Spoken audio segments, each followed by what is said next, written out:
మల్లికార్జున స్వామి మహానుభావుడు. అంత అందరికీ అందుబాటులో ఉండేటటువంటి లింగం మల్లికార్జున లింగం. అందుకే ఇప్పటికీ కూడా ధూళి దర్శనం ఉన్నటువంటి లింగం మల్లికార్జున లింగం. ఎక్కడెక్కడ నుంచో ఎంతంత దూరాల నుంచో కాలినడకన కూడా అరణ్య ప్రాంతంలోంచి బయలుదేరి శ్రీశైలాన్ని చేరుకుంటారు. స్నానం కూడా చెయ్యకుండా ఏ బట్టలతో క్షేత్రానికి వచ్చారో ఆ బట్టలతోనే వెళ్ళి శ్రీశైల మల్లికార్జున లింగాన్ని రెండు చేతులతో పుదివి పట్టుకుని పరమ ప్రీతితో పరమ భక్తితో తమ తల తాటించి నమస్కరిస్తారు. భక్తులు రెండు చేతులతో లింగాన్ని పట్టుకుని తల తాటించి నమస్కరించుకోవడానికి అవకాశం కలిగించేటటువంటి రీతిలో ధూళి దర్శనం అనబడేటటువంటి సౌకర్యము కలిగినటువంటి గొప్ప క్షేత్రం, అంతగా భక్తులకు అందుబాటులో ఉండేటటువంటి క్షేత్రం శ్రీశైల క్షేత్రం. శ్రీశైల శృంగే వివిధ ప్రసంగే. అసలు అక్కడ ఉన్నటువంటి తీర్థాలు అనంత కోట్లు, అక్కడ ఉన్నటువంటి గుహలు, అక్కడ ఉన్నటువంటి ఆరాధనలు, అక్కడ ఉన్నటువంటి సంప్రదాయాలు, అక్కడ ఉండేటటువంటి పూజ, అక్కడ ఉండేటటువంటి భక్తి చూసి ఆనందాన్ని పొందవలసిందే తప్ప అది నోటితో చెప్పేది కాదు. అంత గొప్ప లింగం మల్లికార్జున లింగం. మహానుభావుడు ఎంతమందిని అనుగ్రహించాడు. ఇప్పటికీ అక్కడే ఉన్నటువంటి అక్కమహాదేవి గుహలు, అలాగే ఆ మల్లికా తీర్థంలో చంద్రావతి పూజ చేసిన చోట పైనుంచి పడుతున్నటువంటి మల్లెపూల దొంతర్లలా పడుతున్నటువంటి జలపాతంలో తడుస్తున్నటువంటి శివలింగం, వృద్ధమల్లికార్జునుడు, ఇవన్నీ చూసినప్పుడు ఆ శ్రీశైల క్షేత్రం యొక్క వైభవం మనసులో ప్రకాశించి ఎవరికైనా ఆనందం కలుగుతుంది. అన్నిటిని మించి శ్రీశైల క్షేత్రానికి ఉన్నటువంటి గొప్పతనం అక్కడ మనోలయం జరగడం. ఎన్ని ఓషధులు లభిస్తాయో అంత గొప్పగా మనోలయం అవుతుంది. నిజానికి శ్రీశైలం ధ్యాన సంబంధమైనటువంటి క్షేత్రం. అందుకే శ్రీశైల శృంగ కుహరీషు కదోపలప్స్యే అని అడిగారు శంకర భగవత్పాదులు. నేను ఎప్పుడు శ్రీశైల క్షేత్రానికి వెళ్ళి అక్కడ ఉన్నటువంటి గుహలో కూర్చుని ధ్యానం చేసి మనోలయాన్ని పొందుతాను అని అడిగారు. అంటే మనోలయం పొందడానికి యోగ్యమైనటువంటి గొప్ప స్థానం ఏది అంటే శ్రీశైల క్షేత్రం. మనం చేసుకున్నటువంటి అదృష్టమేమో కానీ తెలుగు గడ్డ మీద నల్లమల అటవీ ప్రాంతంలో శ్రీశైల క్షేత్రం ఉన్నది. ఈ శ్రీశైల క్షేత్రం యొక్క విశేషాల గురించి శంకర భగవత్పాదులు అనేక చోట్ల ప్రస్తావన చేశారు. వారు యోగతారావళి అని ఒక అద్భుతమైనటువంటి గ్రంథాన్ని చేశారు. అందులో 27 నక్షత్రాలని దృష్టిలో పెట్టుకుని యోగాన్ని పొందడానికి 26 సోపానములను నిర్ణయించారు. ఆ 26 మెట్లు ఎక్కిన తర్వాత 27వదైనటువంటి సమాధి స్థితిని నిర్ణయం చేస్తూ వారు శ్రీశైల క్షేత్రాన్ని ఉటంకిస్తూ ఒక మాట అన్నారు. శ్రీశైల శృంగే వివిధ ప్రసంగే శేషాద్రి శృంగే సదా వసంతం తమర్జునం మల్లిక పూర్వమేనం శ్రీశైల శృంగ కుహరీషు కదోపలప్స్యే గాత్రం యదామలతాః పరివేషయంతి కర్ణే యదాః విరచయంతి ఖగాశ్చరీడాస్ సిద్ధం తదావిధ మనో విలయం సమాధౌ శ్రీశైల శృంగ కుహరీషు కదోపలప్స్యే అంటారు. ఆయన ఆ 27వ సోపానం గురించి చెప్తూ శ్రీశైల క్షేత్రంలో ఉండేటటువంటి గుహలో కూర్చుని నేను ధ్యానం చేసినప్పుడు నా మనసు అంతర్ముఖత్వాన్ని పొంది సమాధి స్థితిని పొందాలి అని అడుగుతారు. ఎందుకని అంటే శ్రీశైల క్షేత్రానికి ఒక వైభవం ఉంది.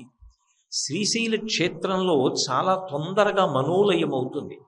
మనసు వెనక్కి వెళ్ళి ఆత్మయందు లీనమయ్యేటటువంటి అవకాశము, ధ్యాననిష్ట కుదిరేటటువంటి అవకాశం శ్రీశైల క్షేత్రంలో చాలా ఎక్కువ అని శంకరాచార్యుల వారి యొక్క స్తోత్రాలను పరిశీలనం చేస్తే మనకు అర్థమవుతుంది. అందుకే శ్రీశైల శృంగే వివిధ ప్రసంగే అంటారు. ఎక్కడా లేనటువంటి రీతిలో గొప్ప గొప్ప ఓషధులన్నీ కూడా లభించేది ఎక్కడ అంటే శ్రీశైల పర్వతం మీద లభిస్తాయి. శ్రీశైలము అంటేనే శ్రీ అనబడేటటువంటి పర్వతము. ఆ శ్రీశైలంలో దొరకనటువంటి ఓషధి లేదు. చిట్ట చివరికి స్పర్శవేది అని ఒక మహత్తరమైనటువంటి ఓషధి కూడా అక్కడే లభిస్తుందని మనకి శ్రీశైలం యొక్క చరిత్రని పరిశీలిస్తే అర్థమవుతుంది. అంత గొప్పదైనటువంటి శ్రీశైల క్షేత్రంలో మల్లికార్జున స్వామి స్వయంభూ. ఏ యుగం నాటివాడో ఎప్పుడు వెలిసిందో ఎవరికి తెలియదు. కానీ చంద్రావతి చేసినటువంటి పూజలని దృష్టిలో పెట్టుకుని ఆమె ఇచ్చినటువంటి మల్లెపూలని స్వీకరించి ఆ మల్లెల దండ తన కొప్పు మీద అలంకారం చేసుకుని మల్లికార్జునుడు అయ్యాడు. స్వయంభూలింగం, అక్కడ ఉన్నటువంటి జ్యోతిర్లింగం మల్లికార్జున లింగం, అక్కడ ఉన్నటువంటి అమ్మవారు భ్రమరాంబ, ఆ తల్లి శక్తిపీఠములలో ఒకటి. ఇంత గొప్పదైనటువంటి శ్రీశైల క్షేత్రంలో పరమాద్భుతమైనటువంటి 4 గోపురములు కనపడతాయి. తూర్పున ఉన్నటువంటి గోపురాన్ని శ్రీకృష్ణదేవరాయలు నిర్మించాడు.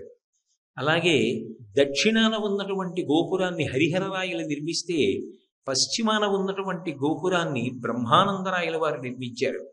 ఉత్తరాన ఉన్నటువంటి గోపురాన్ని ఛత్రపతి శివాజీ నిర్మించాడు.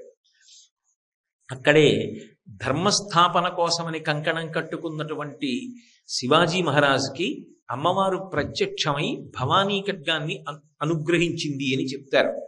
అందుకే ఛత్రపతి శివాజీ ఉత్తర గోపురాన్ని నిర్మాణం చేశాడు. శ్రీశైల క్షేత్రం ఒక పరమాద్భుతమైనటువంటి క్షేత్రం. ఆ క్షేత్రానికి 4 దిక్కులా కూడా 4 దేవతలు కాపు కాస్తూ ఉంటారు. తూర్పున త్రిపురాంతకంలో త్రిపుర సుందరీదేవి, దక్షిణ దిక్కున సిద్ధేశ్వరము అని చెప్పి ఒక క్షేత్రం, పశ్చిమాన జోగులాంబ, ఉత్తరాన ఉమామహేశ్వరం. 4 దిక్కుల 4 దేవాలయాలు ఉండి శ్రీశైల క్షేత్రాన్ని కాపాడుతుంటాయి.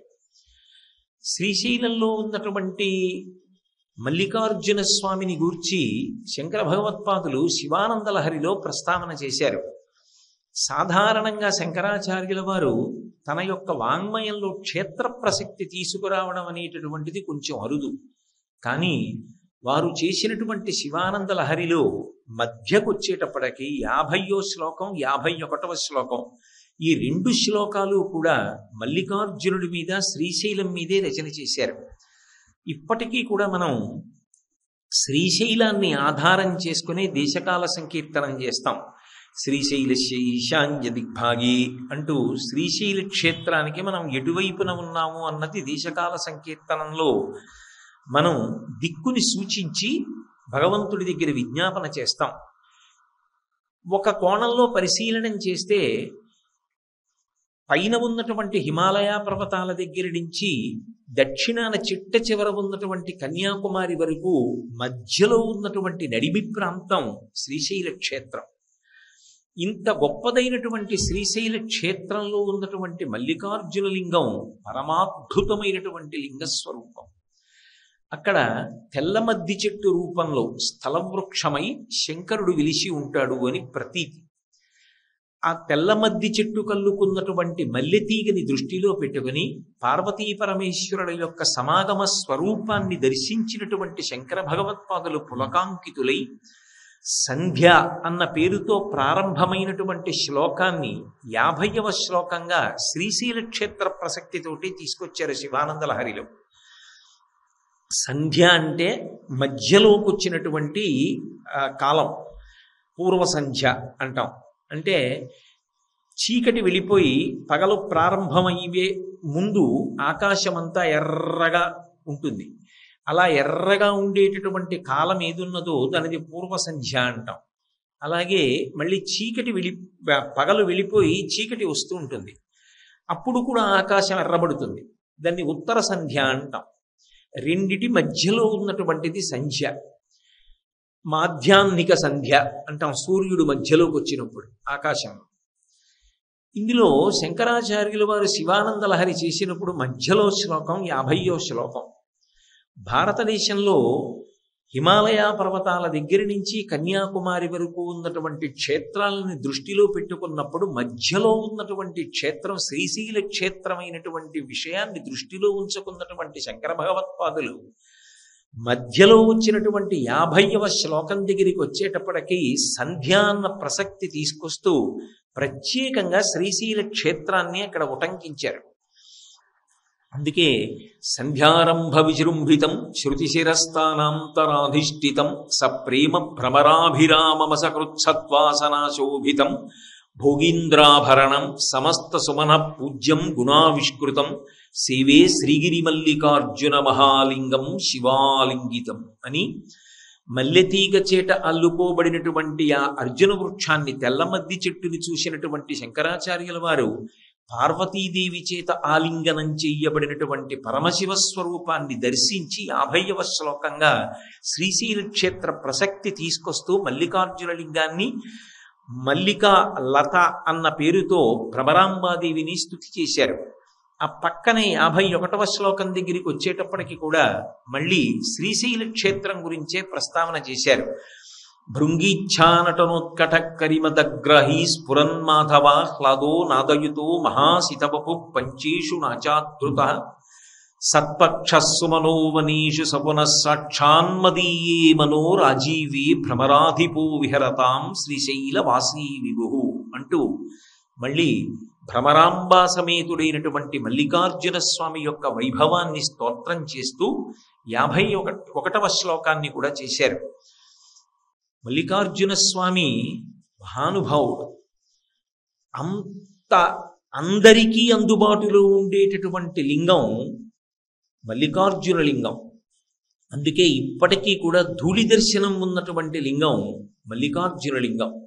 ఎక్కడెక్కడ నుంచో, ఎంతంత దూరాల నుంచో కాలినడకన కూడా అరణ్య ప్రాంతంలోంచి బయలుదేరి శ్రీశైలాన్ని చేరుకుంటారు. స్నానం కూడా చెయ్యకుండా ఏ బట్టలతో క్షేత్రానికి వచ్చారో ఆ బట్టలతోనే వెళ్ళి శ్రీశైల మల్లికార్జున లింగాన్ని 2 చేతులతో పొదివి పట్టుకొని పరమ ప్రీతితో, పరమ భక్తితో తమ తల తాటించి నమస్కరిస్తారు. భక్తులు 2 చేతులతో లింగాన్ని పట్టుకుని తల తాటించి నమస్కరించుకోవడానికి అవకాశం కలిగించేటటువంటి రీతిలో ధూళి దర్శనం అనబడేటటువంటి సౌకర్యము కలిగినటువంటి గొప్ప క్షేత్రం, అంతగా భక్తులకు అందుబాటులో ఉండేటటువంటి క్షేత్రం శ్రీశైల క్షేత్రం.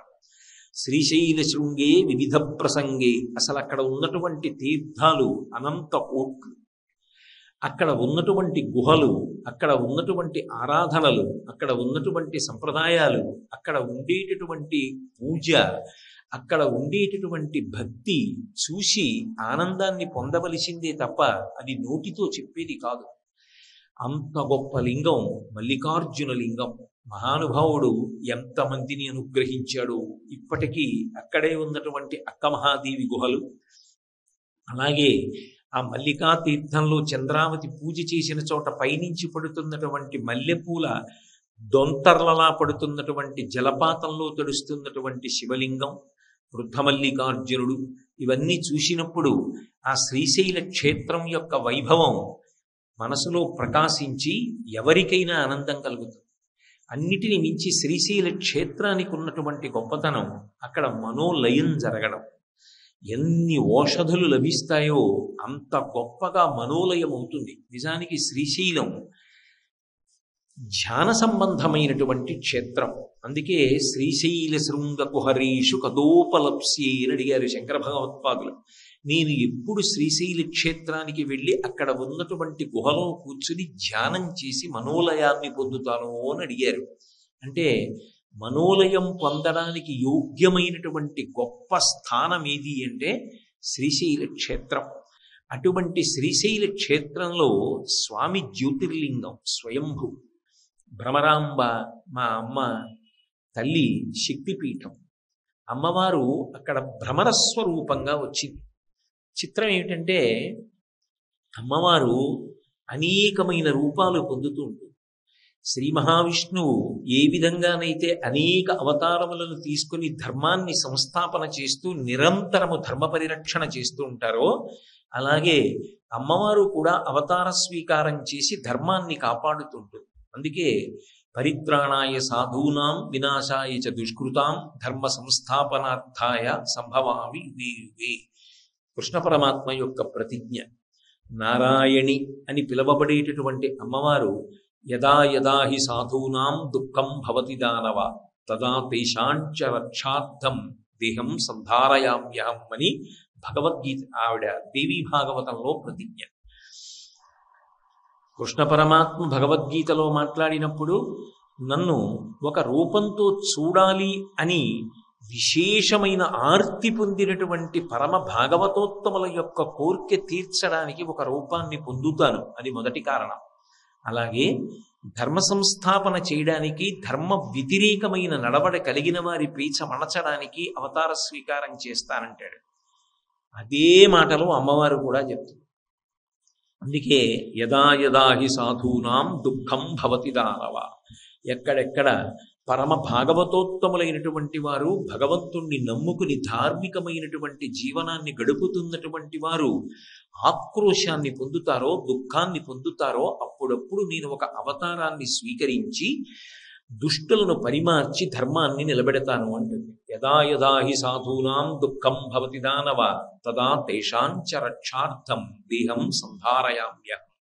నేను ఒక రూపాన్ని పొందుతూ ఉంటాను అంటుంది. తత్వతః విష్ణువు, వైష్ణవి, నారాయణ, నారాయణి ఈ రెండు వేరుకౌ ఒక్కటే అన్న విషయం మనం వాళ్ళ యొక్క ప్రతిజ్ఞల్ని పరిశీలించినప్పుడు అర్థం చేసుకోగలుగుతాం. కాబట్టి అటువంటి తల్లి భ్రమరాంబ. ఆమె రాక్షస సంహారం కొరకు, ధర్మ సంస్థాపన కొరకు ఎన్నో రూపాలు స్వీకరించింది. అటువంటి రూపాలలో కొన్ని కొన్ని రూపాలు చాలా విచిత్రంగా ఉంటాయి. అందులో ఒకటి భ్రామరి, 9 రూపంలో వచ్చింది. వేరొకసారి నకులి, ముంగిస రూపంలో వచ్చింది. మనం ఇప్పుడు భ్రమరాంబ వైభవాన్ని మాట్లాడుకుంటున్నాం. ఆమె ఒకప్పుడు ముంగిసగా కూడా వచ్చింది. ఎందుకు వచ్చింది అంటే సంసారాన్ని పావుతో పోల్చి చెప్తారు. అందుకే మార్కండేయ కృతమైనటువంటి చంద్రశేఖరాష్టకంలో సంసార సర్పదష్టానాం జంతునాం అవివేకినాం చంద్రశేఖర పాదాబ్జ స్మరణం పరమం పరమౌషధం అంటారు. ఆ సంసార సర్పదష్టానాం, సంసారమనబడేటటువంటి పాము చేత కరవబడిన వారికి అంటారు. సంసారాన్ని పాముతో పోలుస్తారు. అసలు పాము ముంగిసని చూసేటప్పటికీ త్వరగా పారిపోతుంది. చిత్రం ఏమిటంటే ఆయన త్రిపురాంతకుడు, ఆవిడ త్రిపుర సుందరి. ఆయన సర్పభూషణుడు, ఆమె నకులి. ఆయనేమో సర్పాలన్నింటినీ తెచ్చి ఆభరణాలుగా వేసుకుంటాడు, ఆవిడేమో ముంగిస రూపాన్ని పొంది వస్తుంది. వీళ్ళిద్దరిది అన్యోన్య దాంపత్యం.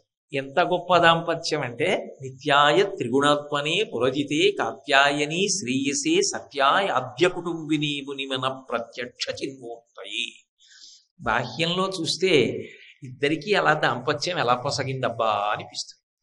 ఆయన సర్పాలన్నింటినీ పిలిచి ఆభరణాలుగా స్వీకరించడం ఏమిటి, ఈవిడేమో ముంగిస వేషంలో వస్తే అవన్నీ వదిలి పారిపోవడం ఏమిటిది అనిపిస్తుంది. కానీ ఆయన సర్పములను భూషణములుగా వేసుకున్నాడు అంటే దాని అర్థం వేరు. వాసుకి లాంటి సర్పాల్ని, ఆదిశేషుడి వంటి సర్పాల్ని భూషణములుగా స్వీకరించాడు.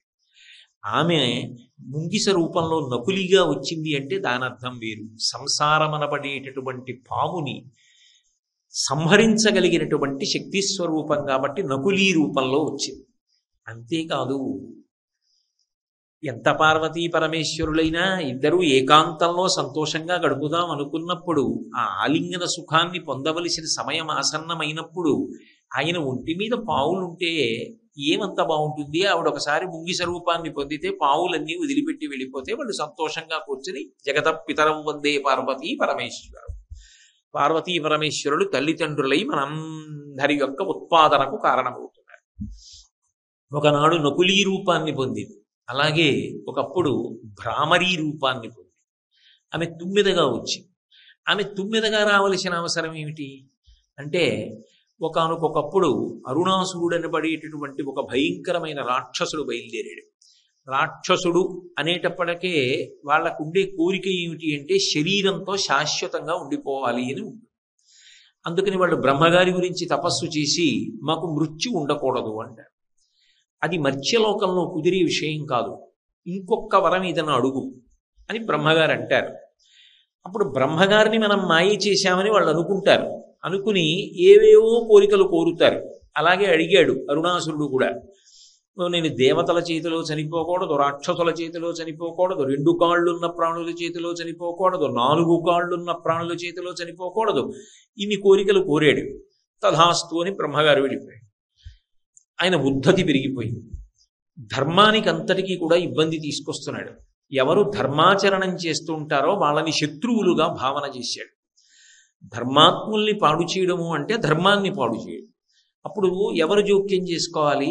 భగవంతుడు జోక్యం చేసుకుని ధర్మాన్ని కాపాడాలి. అందుకే వాడు నా కొరకు రక్షించవలయువాడు అంటాడు భాగవతంలో. భగవంతుణ్ణి నమ్ముకుని ధార్మికమైన జీవనంలో ఉన్నటువంటి వాణ్ణి రక్షించడానికి భగవంతుడు బయలుదేరి రాకపోతే అసలు భగవంతుడు ఉన్నాడు అనేటటువంటి నిశ్చయాత్మకమైన బుద్ధి ఎలా కలుగుతుంది మిగిలిన వాళ్ళకి? అందుకని ఒక భాగవతోత్తముణ్ణి, ఒక ధర్మాత్ముణ్ణి నేను కాపాడాను అంటే అది నిజానికి వాడి కొరకు కాదు, నా కొరకు, నేను ఉన్నానన్నది నిరూపణం కావడం కోసం అంటాడు. కాబట్టి ఇప్పుడు అరుణాసురుడి యొక్క ఉద్ధతిని భరించలేకపోయినటువంటి దేవతలందరూ కూడా పరదేవతని ప్రార్థన చేశారు. అమ్మవారు చిదగ్నికుండ సంభూత దేవకార్య సముజ్యత అన్నట్టే ఆవిర్భవించి ఏం కావాలని అడిగింది. అమ్మా, నీకు తెలియని విషయమా? ఆర్తి కొద్దీ మేము మనవి చేయడం, అరుణాసుర సంహారం చెయ్యాలి. వెంటనే ఆవిడ దేవతా సైన్యాన్నంతటినీ కూడా భ్రామరీ రూపం పొందమని, 9 రూపాన్ని పొందండి. ఎందుకంటే 2 కాళ్ళు ఉంటే చావడు, 4 కాళ్ళు ఉంటే చావడు, స్త్రీల చేతిలో చావడు, పురుషుల చేతిలో చావడు, దేవతల చేతిలో చావడు. 9 చేతిలో అయితే మరణించాలి. ఎందుకంటే 9కి షట్పదమని పేరు, 6 కాళ్ళు ఉంటాయి. కాబట్టి నేను 9గా పెడతాను, మీరందరూ కూడా 9 దండైనా వెంట రెండండి. ఆమె ఒక భయంకరమైనటువంటి మహోజ్వలమైనటువంటి 9 రూపాన్ని పొంది ఆ అరుణాసురుడి మీదకి యుద్ధానికి వెళ్ళి అరుణాసుర సంహారం చేసింది. చేసిన తర్వాత దేవతలందరూ స్తోత్రం చేసి, అమ్మా, ఇదొక అద్భుతమైనటువంటి రూపం, ఇటువంటి పరమాద్భుతమైనటువంటి రూపాన్ని నువ్వు పొంది మమ్మల్ని అందరినీ కాపాడావు. ఇలా కాపాడినటువంటి తల్లివి కనుక నువ్వు ఇదే రూపంతో ఈ భూమండలం మీద నీకు ఎక్కడ ఉండాలని అనిపిస్తే అక్కడ ఉండు అని. ఆమె ఒక్క విషయాన్ని ఆలోచించింది. 9 ఎప్పుడు ఎక్కడ ఉండాలి? బాగా మకరందం ఉన్నటువంటి పువ్వులు ఎక్కడ ఉంటాయో అక్కడ ఉండాలి.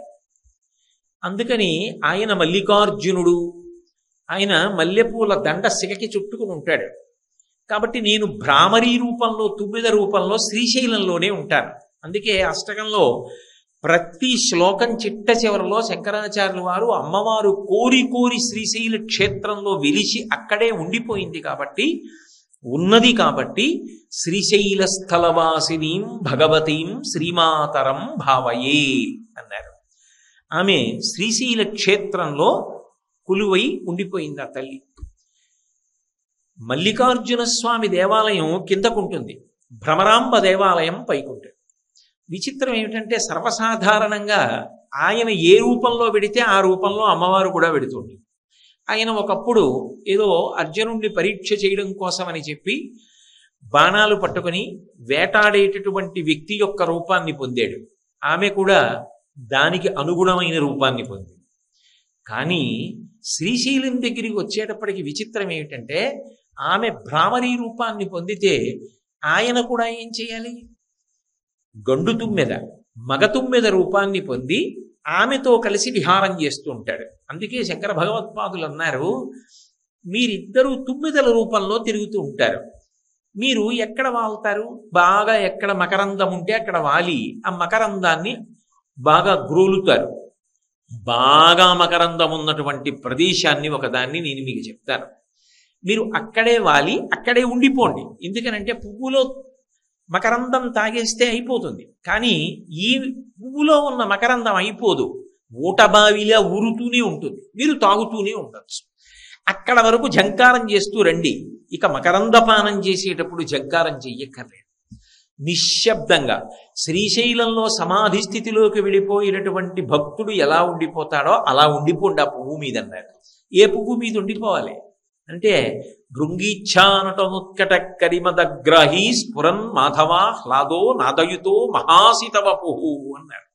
మహాసితవపుహు తెల్లటి 9 ఆయన. ఎందుకంటే మరి శంకరుడు తెల్లగా ఉంటాడు కదా, నల్లటి 9 ఆవిడ. ఎందుకంటే మరి ఆవిడ నారాయణి, విష్ణువు యొక్క చెల్లెలు కదూ, అందుకని ఆవిడ నల్లగా ఉంటుంది. ఈ తెల్ల తుమ్మెద నల్ల తుమ్మెద కలిసి ఎగురుతూ రావాలి.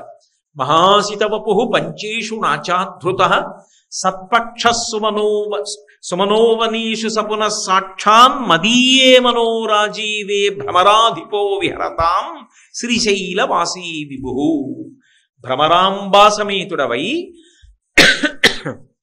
ఆమె ఆడతుమ్మెద రూపంలో ఎగిరి వస్తుంటే నువ్వు మగ తుమ్మెదవై నీ తుమ్మెదల జంట నా మనస్సనబడేటటువంటి ఈ తామర పువ్వు మీద వాలండి. ఇందులో భక్తి అనేటటువంటి తేనె నిరంతరము ఊరుతూ ఉంటుంది.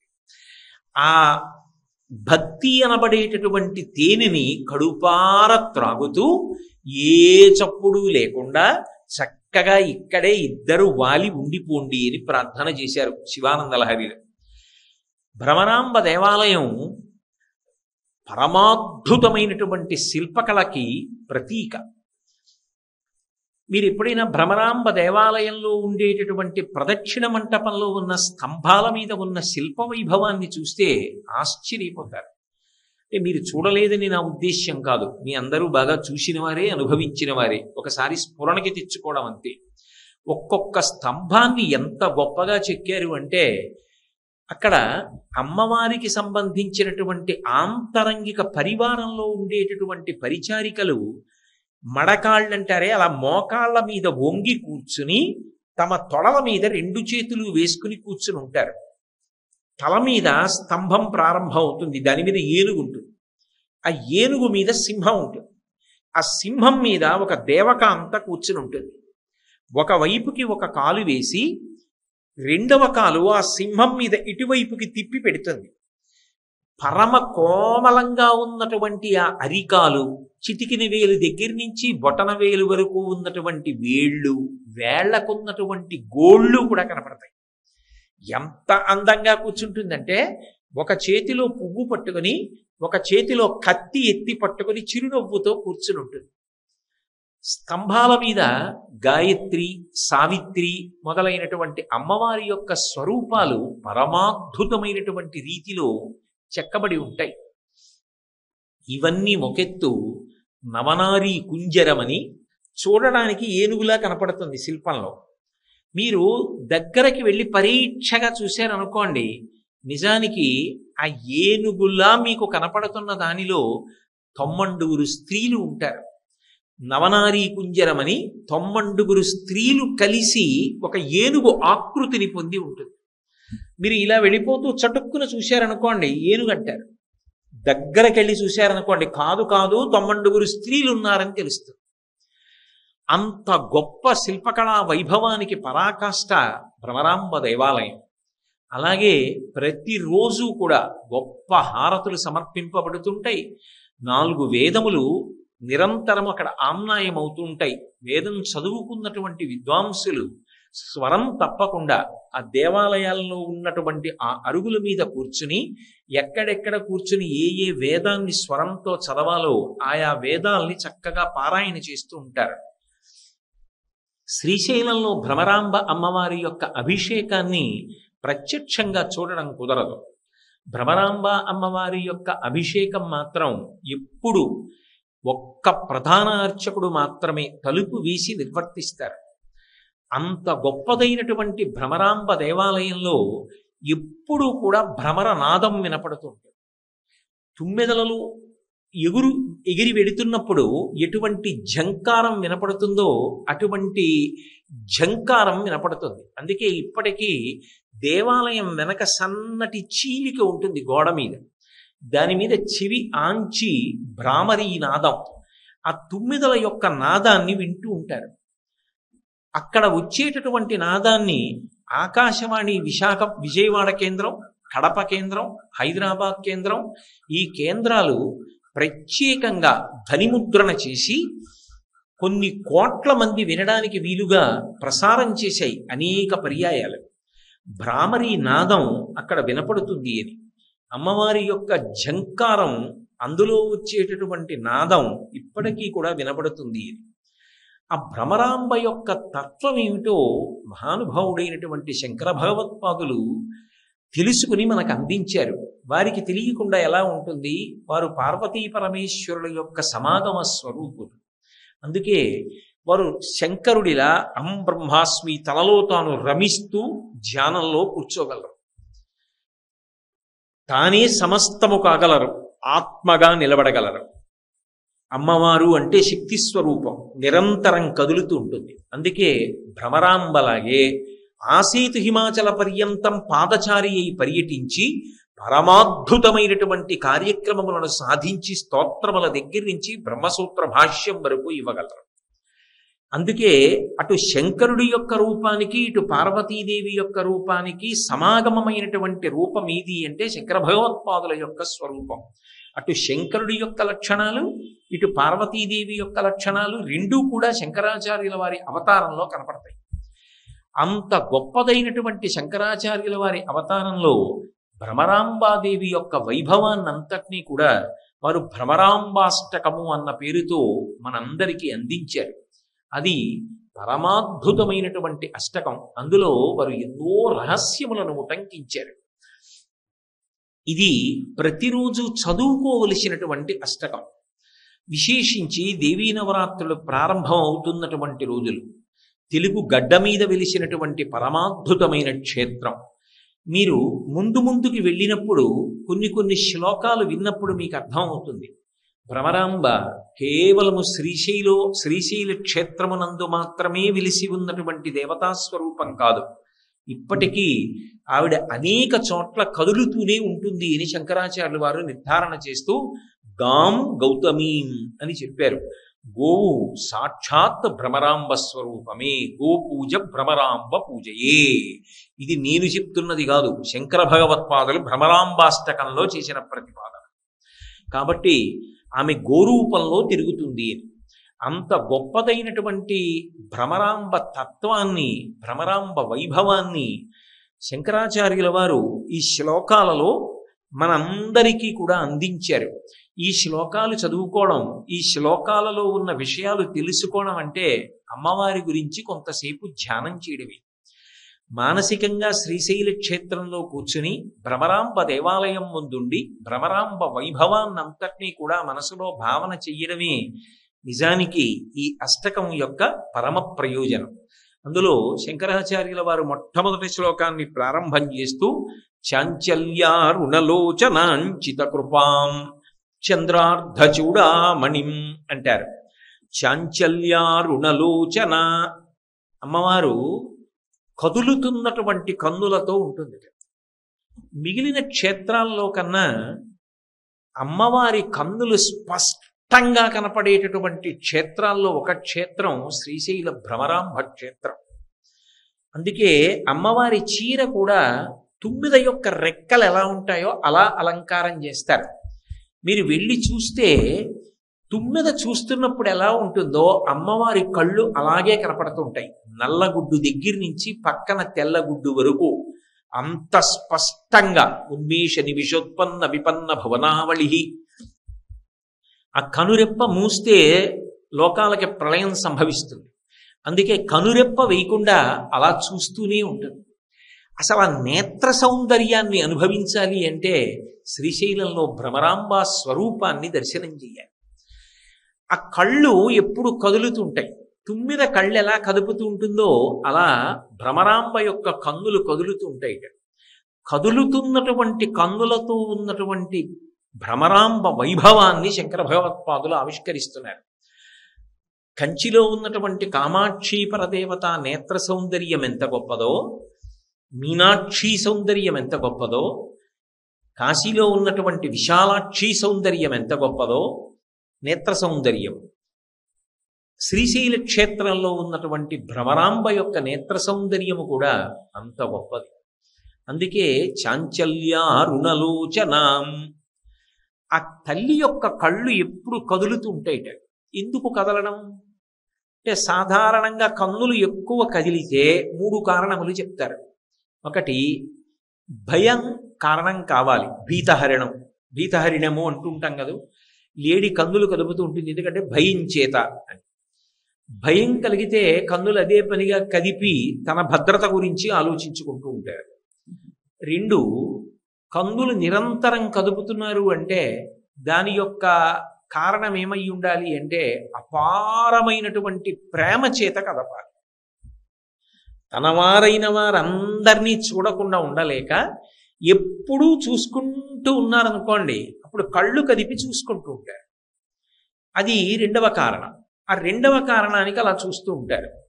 మూడవ కారణం ఏమవ్వాలి అంటే కందులు ఎప్పుడు కదులుతున్నాయి అంటే ఏదో విషయాలు తలంపులోకి అదే పనిగా వచ్చినటువంటి కారణం చేత వాటి గురించినటువంటి ఆలోచనలలో కళ్ళు కదులుతూ ఉండాలి. అలా కాకుండా ఏకాగ్ర దృష్టితో ఒక్క విషయం మీదే ఆలోచన చేస్తున్నారనుకోండి, సాధారణంగా అటువంటప్పుడు కనురెప్పలు మూతపడి ఆలోచన చేస్తారు. ఏదో ఒక విషయాన్ని ఏకాగ్ర దృష్టితో ఆలోచిస్తున్నారనుకోండి, జ్ఞాపకం తెచ్చుకునే ప్రయత్నం చేస్తే ఒకసారి కళ్ళు మూసి ఉండండి చెప్తాను అంటారు. అలా కాకుండా చంచలమైన స్వభావంతో ఆలోచన చేస్తుంటే కళ్ళు కదులుతూ ఉంటాయి. ఇందులో ఏ కారణానికి అమ్మవారి కళ్ళు కదులుతున్నాయి? పైగా అమ్మవారి కళ్ళు కదిలితే అమ్మవారి యొక్క నేత్ర సౌందర్యాన్ని చెప్తే అమ్మవారి యొక్క కన్నులు నల్లగా ఉన్నాయని చెప్తారు. అసితీక్షణ అని అమ్మవారి కన్నులు నల్లని కన్నులు. ఎందుకంటే ఆమె కంటికి ఎరుపు జీర ఉండదు. ఎరుపు జీర ఉందనుకోండి కోపంగా ఉందని గుర్తు. కళ్ళు ఎర్రగా ఉన్నాయనుకోండి, బాగా కళ్ళు తెరిచి చూస్తోందనుకోండి, ఎరుపెక్కిన కన్నులతో బాగా తెరవబడిన కన్నులతో చూస్తోంది అంటే ఆమె కించిత్ కోపంగా ఉంది అని గుర్తు. శంకర భగవత్పాదులు ఈ శ్లోకాన్ని ప్రారంభం చేస్తూ అమ్మవారి కన్నులు నల్లగా ఉన్నాయని చెప్పలేదు. చాంచల్యారుణలోచన, అరుణలోచనములు అంటే ఎరుపెక్కిన కన్నులతో చూస్తాం. అదేమిటి? ఎందుకు ఆవిడికి కోపం? ఎందుకు ఎరుపెక్కింది కన్ను అంటే మీరు ఒక్క విషయాన్ని ఆలోచించవలసి ఉంటుంది. అమ్మవారి కన్నులు ఎరుపెక్కాయంటే అందరి మీద ఆవిడికి కోపం వచ్చింది అన్నది కాదు అర్థం, అధర్మం మీద కోపం వచ్చింది అని. మనం ఈ శారదా నవరాత్రుల్లో చండీ హోమము అని ఒక హోమాన్ని నిర్వర్తిస్తుంటాం. అసలు నిజానికి శారదా నవరాత్రుల్లో అత్యంత ప్రధానమైనటువంటి క్రతువులలో ఒకటి చండీ హోమం. అందులో ఆరాధన చేసేటటువంటి అమ్మవారిని చండీ పరదేవత అన్న పేరుతో పిలుస్తాం. ఎందుకు అలా పిలుస్తాము అంటే ఆ తల్లి చెడి కోపనే ఇది చండీహి, కోపం కలిగిన తల్లి. దేని మీద కోపం కలిగిన తల్లి అంటే అదే పనిగా స్వభావంగా కోపం పెట్టుకున్న తల్లి అని కాదు. ఎక్కడ అధర్మం ఉంటుందో, ఎక్కడ ఎన్ని అవకాశాలు ఇచ్చినా మారడో, ఎక్కడ తాను చేసినటువంటి ఉపకారములు స్మరణకు రావట్లేదో, ఎక్కడ పాపబుద్ధిని వదిలిపెట్టేటటువంటి ప్రయత్నం జరగట్లేదో, ఎవడు మారడానికి ఎప్పుడూ ప్రయత్నం చెయ్యట్లేదో, ఎవడు లోక కంటకుడయ్యాడో, ఇక వాణ్ణి పరిమార్చడం వినా వేరొక మార్గం తనకి మిగలలేదో, అక్కడ వాడి యొక్క మూర్ఖత్వానికి దుష్ట స్వభావానికి ఆమె కన్ను ఎరుపెక్కుతుంది.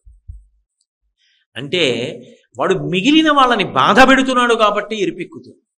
అంటే చాలా మంది మీద ప్రేమ దారి తప్పిన ఒక్కడి విషయంలో ఆమె కన్ను ఎరుపెక్కింది తప్ప అందరి మీద ఎరుపెక్కిందని కాదు. అప్పుడైనా ఎవరి కారణంగా తల్లి కన్నులు ఇరిపెక్కాయో వాడు అమ్మకి క్షమాపణ చెప్పి తన మార్గాన్ని మార్చుకునే ప్రయత్నం చేశాడనుకోండి, ఆమె పరమ సంతోషాన్ని పొందుతుంది.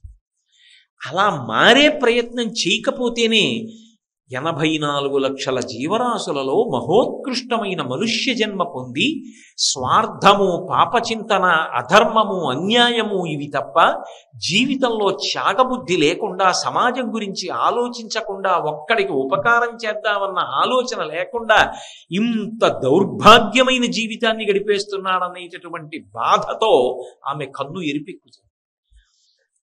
చేసినది భ్రమరాంబాష్టకం. అసలు ఆమె భ్రమరముగా వచ్చినప్పుడు ఆమె కన్ను ఎరిపెక్కి తీరాలి. ఎందుకు ఎక్కాలి అంటే దేవతలందరినీ అరుణాసురుడు పెట్టినటువంటి బాధల గురించి ఆమె విన్నప్పుడు అరే ఇంత తపస్సు చేశాడు, బ్రహ్మగారిని ప్రత్యక్షం చేసుకున్నాడు, ఇన్ని వరాలు కోరాడు, ఇంత శక్తి ఉన్నవాడు ఆ శక్తిని సమాజము యొక్క ఉన్నతి కొరకు వాడి ఉంటే ఎంత నాకు భక్తుడై ఉండేవాడు, నేను ఎంత సంతోషపడి ఉండేదాన్ని తల్లిగా.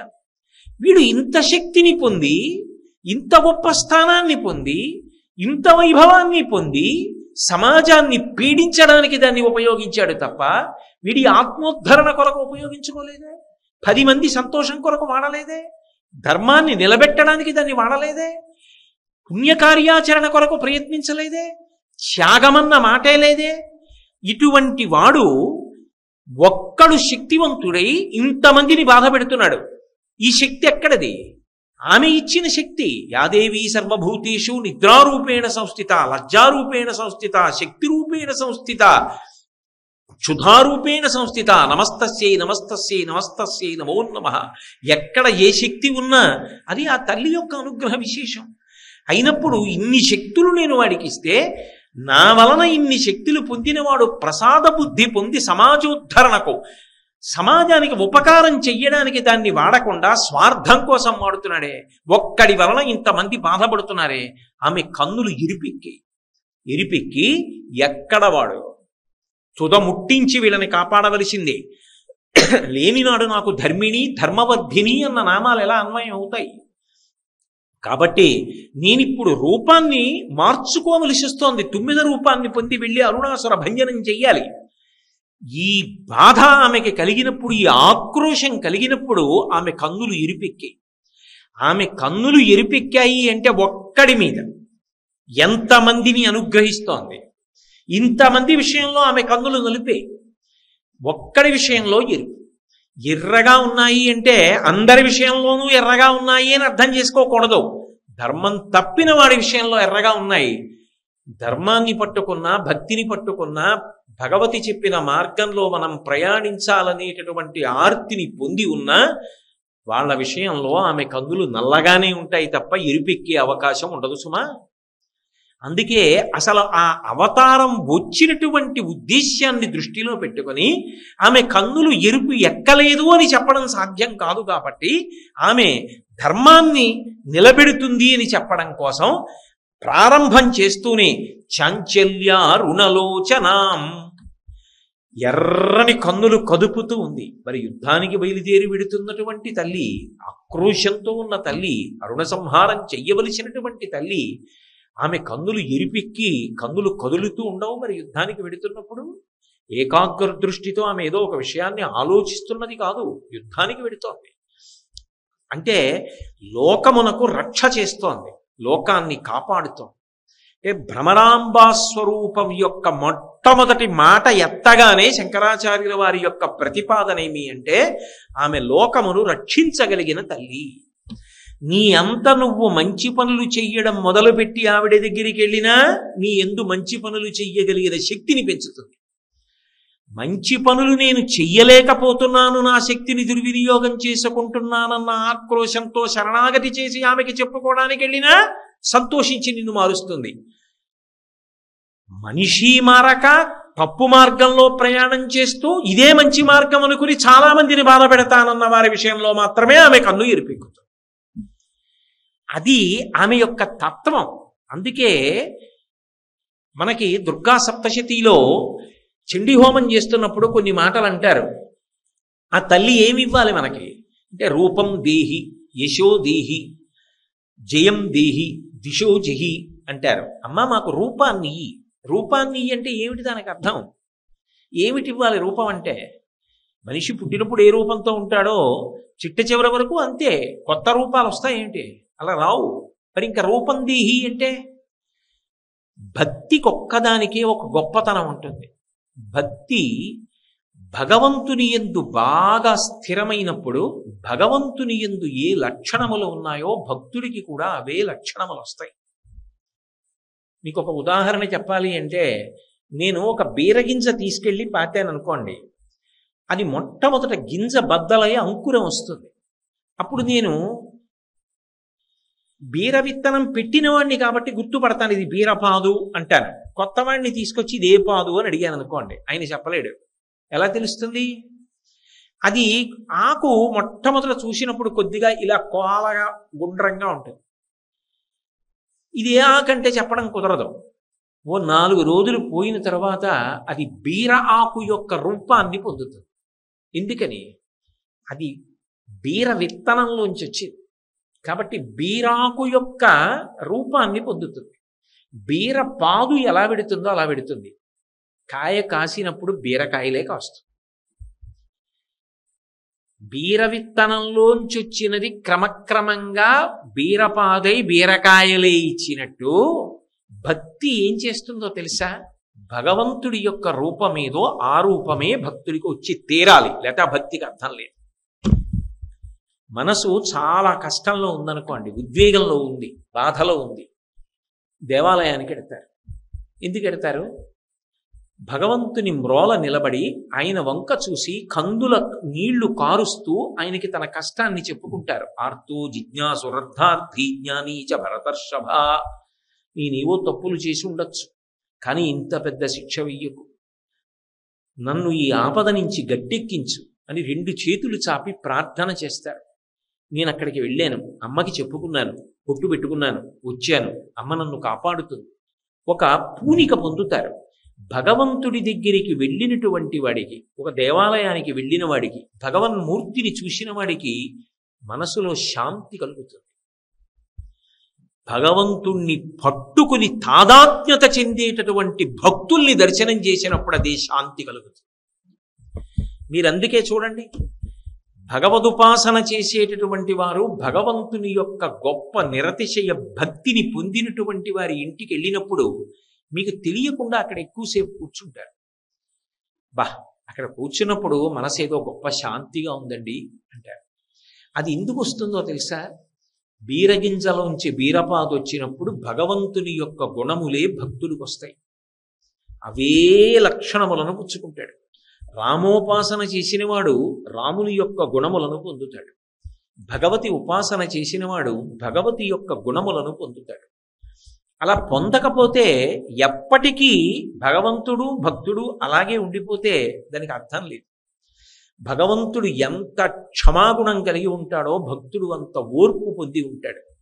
భగవంతుడు ఎంత తొందరగా క్షమించేస్తాడో భక్తుడు అంత తొందరగా క్షమించేస్తాడు. భగవంతుడు చిన్నదానికి ఎంత తృప్తి పొందిపోతాడో భాగవతులు చిన్నదానికి అంత సంతోషపడిపోతారు. మూర్ఖత్వాన్ని భగవంతుడు ఎంత చీకాకు పడతాడో భక్తులు అంత చీకాకు పడతారు. భగవంతుని లక్షణములు ఏ ఉంటాయో అవే వస్తాయి. అందుకే మీరు చూడండి, భగవన్మూర్తిని చూసినప్పుడు మీరు ఏ శాంతిని పొందుతారో భాగవతుల్ని చూసినప్పుడు అదే శాంతిని పొందుతారు. తేడా ఎక్కడుంటుందంటే, గొప్పగా అలంకరింపబడి భగవన్మూర్తులు ఉంటాయి, ఏ అలంకారము లేకుండా భాగవతుల యొక్క మూర్తులు ఉండవచ్చు.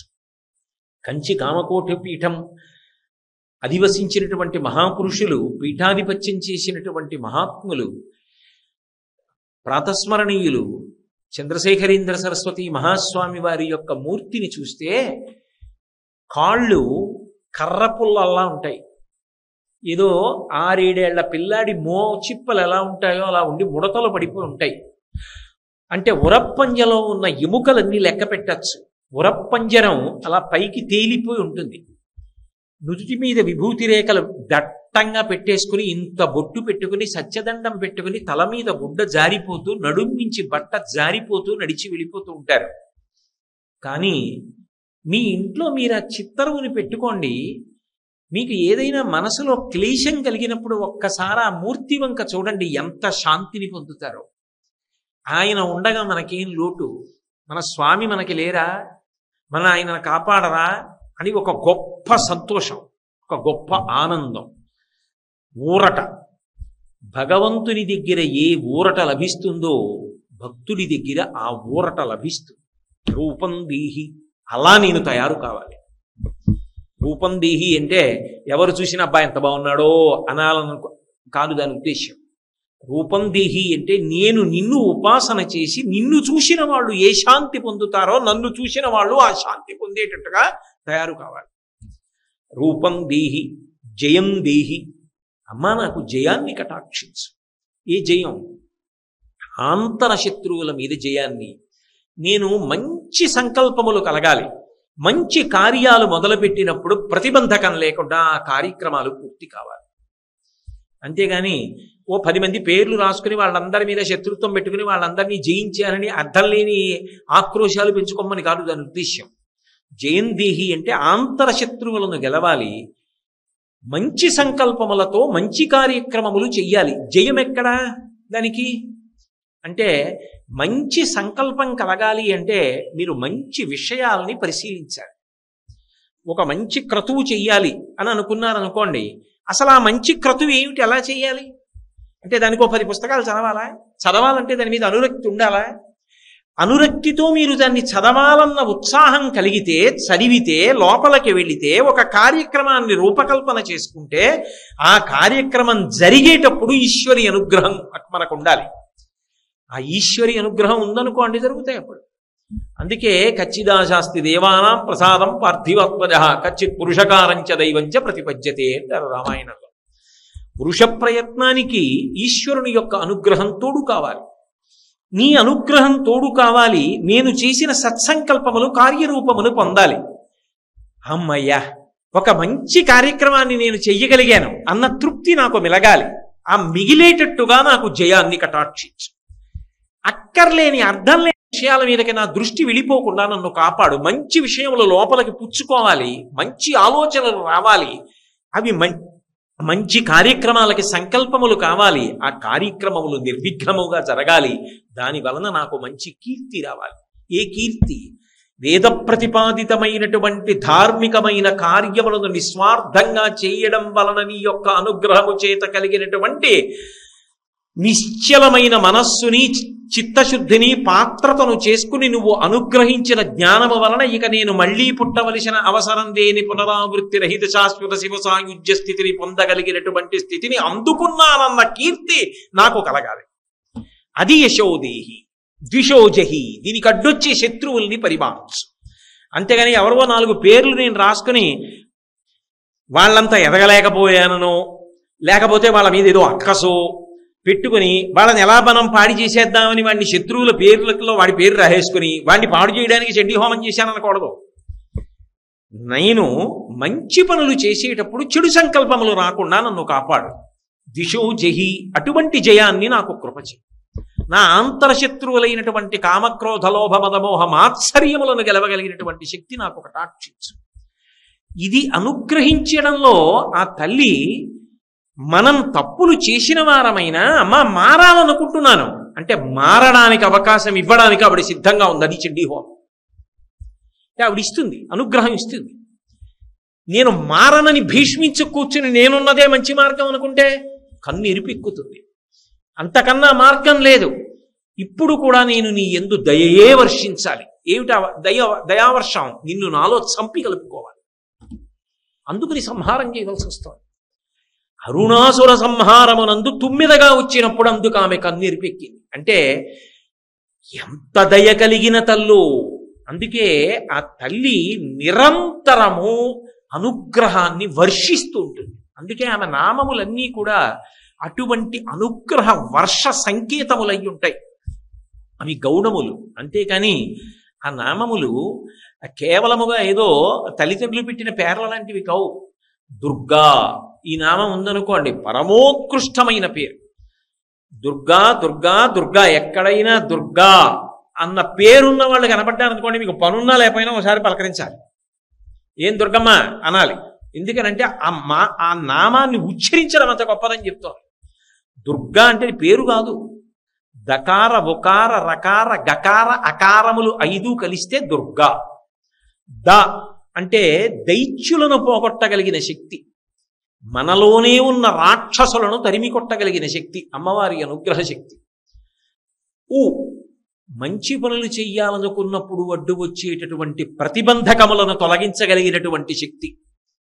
రా, శరీరం అనేటటువంటిది రోగాన్ని పొందకుండా ఏదో పెద్ద అనారోగ్యం వచ్చి మంచం మీద పడిపోవలసింది మంచం మీద పడిపోకుండా చిన్న అనారోగ్యంతో కార్యాల్ని చక్కబెట్టుకుని పాపాన్ని పోగొట్టుకునేటట్టు, లేదా దేవీ నవరాత్రుల్లో అటువంటి అనారోగ్యం వస్తే అసలు ఆ కార్యక్రమం ఎలా చెయ్యాలన్న బెంగ లేకుండా దేవీ నవరాత్రులకు ముందే అనారోగ్యం వచ్చి తగ్గిపోయి దేవీ నవరాత్రుల కార్యక్రమంలో పాల్గొనే అవకాశం కలిగేటట్టు చెయ్యడం రోగనాశం. కాబట్టి దకార ఉకార రకార గకారములు. గ అంటే పాపములను తొలగించగలిగిన తల్లి. ఎందుకు తొలగిస్తుంది అంటే దుర్గా అంటే తొలగించేయదు. అమ్మా తెలిసో తెలియకో ఇత పూర్వం నువ్వు వద్దన్న పనులు చేశాను, కానీ ఇప్పుడు నువ్వు చెప్పినవి చెయ్యాలనుంది, సమాజ హితం కోసం బ్రతకాలనుంది, 10 మందిని సంతోష పెట్టడం నా జీవితానికి ప్రయోజనం కావాలని అనుకుంటున్నానమ్మా. త్యాగేనైకే అమృతత్వమాలసహు అని నమ్మాను. అమ్మా నన్ను అలా అనుగ్రహించు అన్ననాడు వీడిలా బ్రతుకుతానన్నప్పుడు నీకు ఇంకా ఏవో పాపాలున్నాయని బాధ పెట్టడానికి నేను సిద్ధంగా లేను. అప్పుడు పాపములను తొలగించగలిగిన శక్తి. కాబట్టి గా ఆ ఇన్ని మంచి గుణములు ఉన్నవాడికి కాకపోతే ఆవిడ ఎవరికి జ్ఞానాన్ని అనుగ్రహిస్తుంది. కాబట్టి ఏ తల్లి జ్ఞానమును అనుగ్రహిస్తుందో ఆమెయే ఆ. అంటే దకార ఉకార రకార గకార అకారముల చేత ప్రతిపాదింపబడేటటువంటి దుర్గానామము ద్వారా ఆమె మ్రోలకు వెళ్ళి 2 చేతులెత్తి నమస్కరించి నిలబడిన వారికి ఎవరికైనా సరే నేను ఏదైనా ఇచ్చి మారతానన్న వాణ్ణి నా వైపు తిప్పుకోవడానికి సిద్ధంగా ఉన్నాను. అందుకే భక్తి ఛాందసము కాదు. భక్తి అంటే 4 గోడల మధ్యలో కూర్చుని భగవంతుడికి పూజ చేసి బయటికి వచ్చి తప్పుడు జీవనాన్ని పొందమని ఎక్కడా చెప్పలేదు. సమాజ హితాన్ని కోరుకోవడం, ధర్మాన్ని ఆచరించడం. చిట్ట చివరి ప్రయోజనమేది వసుధైక కుటుంబకం, యావత్ ప్రపంచమున కుటుంబమన్న భావనని పొందడం. మాతాచ పార్వతీదేవి పితాదేవో మహేశ్వర బాంధవా శివభక్తాశ్చ స్వదేశో భువనత్రయం అని చెప్పిన శంకర భగవత్పాదుల యొక్క సంస్కృతికి వారసత్వాన్ని పొందిన జాతి. కాబట్టి అటువంటి విశాల హృదయాన్ని పొందడం భక్తి. ఇంత చిన్న అంకురంలోంచి వచ్చిన బీరపాదు ఎంత దూరం పాకి బీరకాయలు ఇస్తోంది. బుద్ధి చెందడం భక్తి తప్ప సంకుచితత్వాన్ని పొందడం భక్తి కాదు. సంకుచితత్వాన్ని పొంది స్వార్థంతో బతికి నేను భక్తుడంటే అది వాడి తప్పేమో కానీ భక్తి తప్పెందుకు అవుతుంది? అది భక్తికి దోషమని చెప్పకూడదు. అటువంటి భక్తిని నటించిన వాడికి దోషం అని చెప్పాలి. అది వ్యక్తి యందు దోషం కానీ ఆ గుణమునందు ఆ వ్యవస్థ యందున్న దోషం అని కాదు. కాబట్టి అటువంటి పరిణితి కలిగినటువంటి భక్తి ఏది ఉన్నదో దానిని ధర్మము అని పిలుస్తారు. ధ్రియతేవా జనైరితి ధర్మం. ఏది ఆచరించారో దానిని ధర్మం అంటారు. కాబట్టి అందుకే ఆచారము, ఆచరించినది. తాను చెయ్యనిది పుణ్యం ఎలా అవుతుంది? తాను చెయ్యనిది ధర్మం ఎలా అవుతుంది? కాబట్టి అది ఇవ్వడానికి ఆవిడ సిద్ధంగా ఉంది. ఆవిడ అరుణాసుర సంహారానికి వెళ్ళినా కళ్ళు కదుపుతూ ఉంటుంది. ఆవిడ అరుణాసుర సంహారానికి వెళ్ళకపోయినా కళ్ళు కదుపుతూనే ఉంటుంది. కళ్ళు కదుపుతూ ఉంటుంది, కళ్ళు కదపకుండానూ ఉంటుంది. అది ఆవిడ నేత్రాలకు ఉన్నటువంటి సౌందర్యం. భ్రౌభుగ్ని కించిత్ భువన భయభంగ వ్యసనిని అంటారు సౌందర్యలహరిలో శంకరాచార్యుల వారు. కనుబొమలు ముడివేసి అలా ఆలోచిస్తూ కళ్ళు ఒకే విషయం మీద కేంద్రీకరించి ఉంచుతుందట. ఎందుకని? అయ్యో వీళ్ళకి ఇంత బుద్ధినిచ్చాను, మనుష్య జన్మనిచ్చాను, ధర్మం అన్న దాని గురించి ఆలోచించట్లేదే. ధర్మాన్ని పట్టుకుంటే వీళ్ళు ఎంత వృద్ధిలోకి వస్తారు, స్వార్థాన్ని పట్టుకుని పాడైపోతున్నారే అని కనుబొమలు ముడివేసి ఆలోచనా ముద్రలో అలా ఉంటుందిట. అప్పుడు అలా దృష్టి నిలబెడుతుంది. కళ్ళు కదిపి అన్ని ప్రాణులను చూసుకుంటూ ఉంటుంది. ఎందుకు చూసుకుంటూ ఉంటుంది అంటే అది ప్రేమ, అపారమైన ప్రేమ. ఈమెని ఆవుని చూడండి. ఆ దూడ ఆవుకి వెనకాతల ఎక్కడో కడతారు. ఆవు అటు తిరిగి గడ్డి తింటూ ఉంటుంది. ఎవరో అటుగా వస్తారు. ఆ గడ్డి తింటున్నది గడ్డి తినడం ఆపేసి దానికి మెడకి కట్టినటువంటి పాశం బాగా తిరగడానికి అవకాశం ఉండదు. కానీ మెడ నిప్పెట్టేటట్టుగా ఇలా తల తిప్పి కళ్ళు బాగా చివరి వరకు పెట్టి అంటూ చూసుకుంటూ ఉంటుంది. అంటే తన బిడ్డ ఎవరైనా చెనకుతారా, తీసుకెళ్ళిపోతారా, నిన్న కాక మొన్న పుట్టిన అమాయకురాలు అని ఇలా చూసుకుంటూ ఉంటుంది. ఆ కళ్ళు కదిపి చూసుకోవడం ఉందే అది ప్రేమకు చిహ్నం. అందుకే శంకరులు సౌందర్యలహరి చేస్తూ ఒక మాట అంటారు.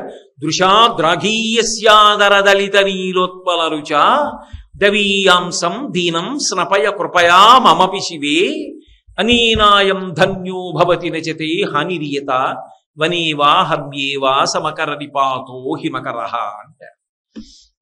ఎప్పుడు కదుపుతూ ఉంటుంది. ఎందుకని అంటే 10 మంది బిడ్డలున్న తల్లి ఏ పిల్లాడు ఎటు వెళ్ళిపోయాడో, ఏ పిల్ల ఎటు వెళ్ళిందో, ఏ ప్రమాదం తెచ్చుకుంటుందో, దేంతో ఆడుతోందో, ఎవరిద్దరు కలిసి దెబ్బలాడుకుంటున్నారో, ఎవరి జుత్తు ఎవరు పట్టుకున్నారో, ఏ కంట్లో ఒకళ్ళ వేలుతో ఒకళ్ళు పొడుచుకుంటారో అని తల తిప్పి ఇలా చూసుకుంటున్నట్టుగా అమ్మవారు ఎప్పుడు ఆకర్ణాంత విశాల నేత్రములై ఈ చెవుల వరకు కళ్ళిలా కదులుతూ లోకాన్నంతటినీ చూసుకుంటూ ఉంటుందిట. మరి ఆ బ్రహ్మకీట జనని ఆమె జగన్మాత సమస్త ప్రాణులను చూస్తుంది. అది దయ. ఆ ఎరుపు అధర్మమునందు ఆవిడకు ఉన్నటువంటి ఆగ్రహం. ఏకకాలమునందు రెండిటిని చూపించగలిగితేనే అది దైవశక్తి. అంత దూరంలో ఉన్నది ఆవిడే, ఎక్కడో శ్రీశైలంలో భ్రమరాంబగా ఉన్నది ఆవిడే. నిజానికి భ్రమరాంబ ఎక్కడున్నది? నాలోనే ఉన్నది. ఎలా ఉన్నది? గాం గౌతమీం గోమతీం గోదావరి నది రూపంలో ఉన్నది ఆవిడే. అప్పుడు నేను తాగిన నీళ్లు లోపల ఉంటే కదా నేను ఈ ప్రసంగం చేస్తున్నాను. నేను తాగుతున్నవి గోదావరి నీళ్లు. ఇప్పుడు భ్రమరాంబ ఎక్కడుంది? ఇక్కడే ఉంది. దూరంగా ఉన్నది ఆవిడే, దగ్గరగా ఉన్నది ఆవిడే. నా ప్రాణమైనది ఆవిడే భ్రమరాంబై. ఆవిడ ఉంటేనే కదా, నీరు ఉంటేనే కదా ప్రాణములు నిలబడతాయి. రెండు విరుద్ధములైనటువంటి విషయములు ఒక చోట నిలబడితే దాన్ని దైవశక్తి అంటారు. కాబట్టి అటువంటి తల్లి, ఆమె కన్నులు ఎర్రగా ఉన్నాయి అంటే నల్లగా కూడా ఉన్నాయి అని అర్థం చేసుకోవాలి. అంతేగాని కేవలము ఎర్రగా ఉన్నాయి అని చెప్పడానికి కాదు. ధర్మము తప్పినటువంటి అరుణాసురుడి విషయంలో ఆమె కన్నులు ఎరిపించాయి అంతవరకు తప్ప. ఎవరు ఆమె గురించి ప్రార్థన చేశారో వాళ్ళందరూ అమ్మా అమ్మ నువ్వు ఈ అవతారాన్ని ఇలా ఉపసంహారం చేయడానికి వీల్లేదమ్మా. ఈ కర్మభూమి వేదభూమి భారతదేశంలో ఎక్కడ నువ్వు వెలియాలనుకుంటున్నావో అక్కడ వెలియవలసిందే తల్లి. ఇలా ఉండాలి నువ్వు, మేము చూడటం కాదు. తదనంతర కాలంలో భక్తులందరూ నిన్ను చూడాలమ్మా అన్నారు. ఒక్క క్షణం ఆలోచించింది. ఆవిడకుండే లక్షణం ఏమిటి? ఆమె ఎప్పుడూ భర్తని విడిచిపెట్టి ఉండదు. తుమ్మెద రూపంలో ఉంటే దేన్ని విడిచిపెట్టకుండా ఉంటుంది. పువ్వు ఎక్కడ ఉంటే అక్కడ ఉంటుంది. ఇప్పుడు వాళ్ళ ఆయన తలకి పువ్వులు చుట్టుకుని ఎక్కడ కూర్చున్నాడు? శ్రీశైలంలో కూర్చున్నాడు. ఆయన ఎందుకు కూర్చున్నాడు? ఆయన నిజానికి జ్యోతిర్లింగంగా వెలిసినప్పుడు తలకేం పువ్వులు చుట్టూ కూర్చోలేదు. చంద్రావతి బొండుమల్లెల మాల తీసుకొచ్చి ఆయనకి ఇచ్చి, నాకు ఇది కోరికయా, నీ జటాజూటానికి చుట్టుకోవాలంది. చంద్రావతి కోరిక తీర్చడానికి చుట్టుకున్నాడు. మల్లికార్జునుడు అయ్యాడు. ఆయన కొప్పులో మల్లెపూలు ఉన్నాయి కాబట్టి నేను అక్కడే తిరుగుతూ ఉంటాను. నిత్యానపాయని ఆయన్ని వదిలి నేను ఉండను. కానీ నేను భ్రమరాన్నయి పువ్వు లేని చోట ఉండడం ఎలా కుదురుతుంది? వీళ్ళేమో నేను భ్రమర రూపంలో ఉండాలని కదా, భ్రామరిగా ఉండాలని కదా కోరుకున్నారు. అక్కడ జంకారం చేస్తాను. శివుడి దగ్గరికి వచ్చినప్పుడు జంకారం ఉండదు. ఆ పువ్వుల మాలతో ఉన్న శంకరుడి దగ్గర పరమ సంతోషంతో జంకారం ఆపి కూర్చుంటారు. మల్లికార్జునుడి గుళ్ళోకి వచ్చినప్పుడు మల్లికార్జునుడి దగ్గర సంతోషం, భ్రమరాంబాలయంలో జంకారం. అందుకని మల్లికార్జునుడు ఉన్న చోట వెలుస్తా. అందుకని శ్రీశైలానికి వస్తా. ఇద్దరిది భక్త సంరక్షణ దీక్ష. అది చెప్పడానికి శ్రీశైల స్థలవాసినీం భగవతీం శ్రీమాతరం భావయే చాంచల్యారుణలోచనాం అంచిత కృపాం. అమ్మా, అసలు నీ యొక్క దయ ఉన్నదే, ఆ దయకి హద్దు లేదు. ఎంత ప్రేమమ్మా నీకు. వాళ్ళు నీ కోసం ప్రార్థన చేస్తే వచ్చావా? అరుణాసురుణ్ణి వధించాలంటే 2 కాళ్ళు 4 కాళ్ళు ఇవన్నీ లెక్కలో పెట్టుకుని తుమ్మెదవయ్యావా? వెళ్ళి అరుణాసుర సంహారం చేశావా? అమ్మా ఇలాగే నువ్వు వెలియాలమ్మా అన్నారా? మళ్ళీ నువ్వు శ్రీశైల పర్వతం మీద నేను వెలుస్తానని వచ్చి శ్రీశైల పర్వతం మీద వెలిశావా?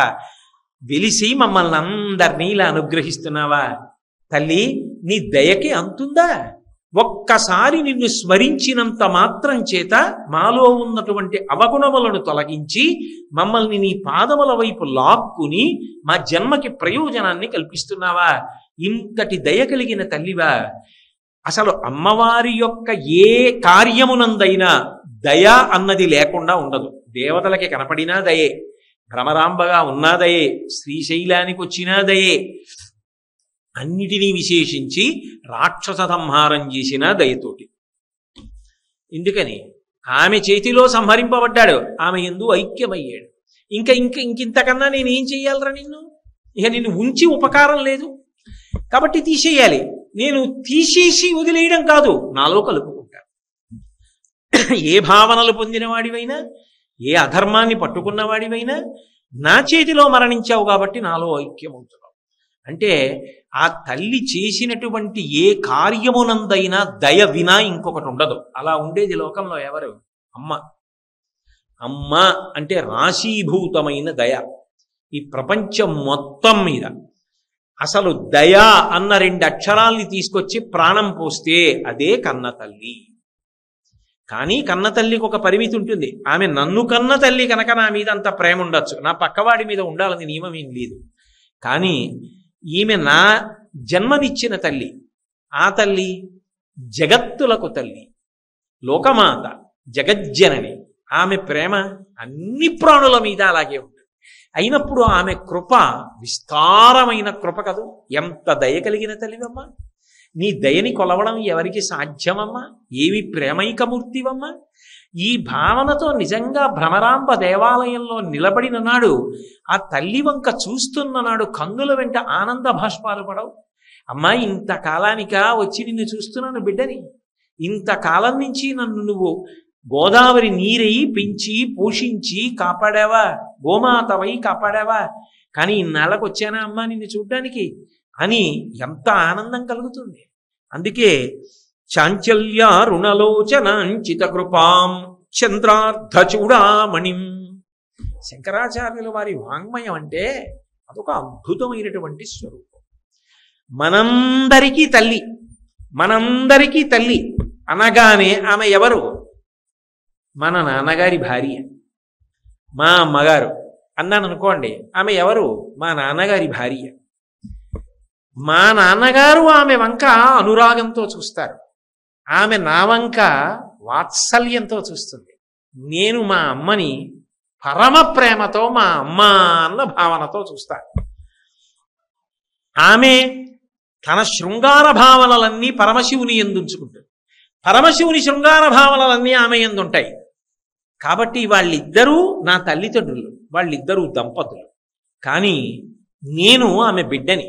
అందుకే నేను ఆమె వంక చూసినప్పుడు మాతృభావనతో చూస్తా, మా అమ్మ అన్న భావనతో చూస్తా. ఆమె నా వంక చూసినప్పుడు వీడు పురుషుడు అని చూడదు, నా బిడ్డ, నా కొడుకు అన్న భావనతో చూస్తుంది. అమ్మ, మా అందరి మీద నీది కృప. శంకరుడి విషయంలో శృంగార భావన. నువ్వు ఎన్ని అవతారాలైనా తీసుకుంటావు, ఎంతమందికైనా కూతురుగా వస్తావు, కానీ నువ్వు భార్యవి మాత్రం ఒక్క శంకరుడికి. అది నీకున్న గొప్పతనం అమ్మా. ఒక్క శంకరుడికే ఇల్లాలివి. ఇంకొక భావన ఎవడి మనసులోనైనా కదిలిందా ఆమె కన్ను ఎరిపెక్కుతుంది. శివే శృంగారార్ధ్ర తదితరజనే కుత్సనపరా అంటారు శంకరులు. వెంటనే ఆవిడ కన్నుల్లో రౌద్రరసం కనపడుతుంది. ఏమిట్రోయ్ మగవాడి అన్నట్టుగా నిలబడి చూస్తున్నావు స్త్రీ భావనతో నీ అమ్మని. అమ్మ అన్న భావన పొంగుతున్న పాల మీద చల్లిన నీళ్లు. అమ్మ అన్న భావన అంత పరమ పవిత్రమైన భావన. అందుకే చంద్రార్ధ చూడామణి. అమ్మా, నువ్వు అర్ధచంద్రుణ్ణి చూడామణిగా పెట్టుకున్నావు. మీరిప్పుడు అన్న మాటలు అందులో లేవు కదండి అంటారేమో.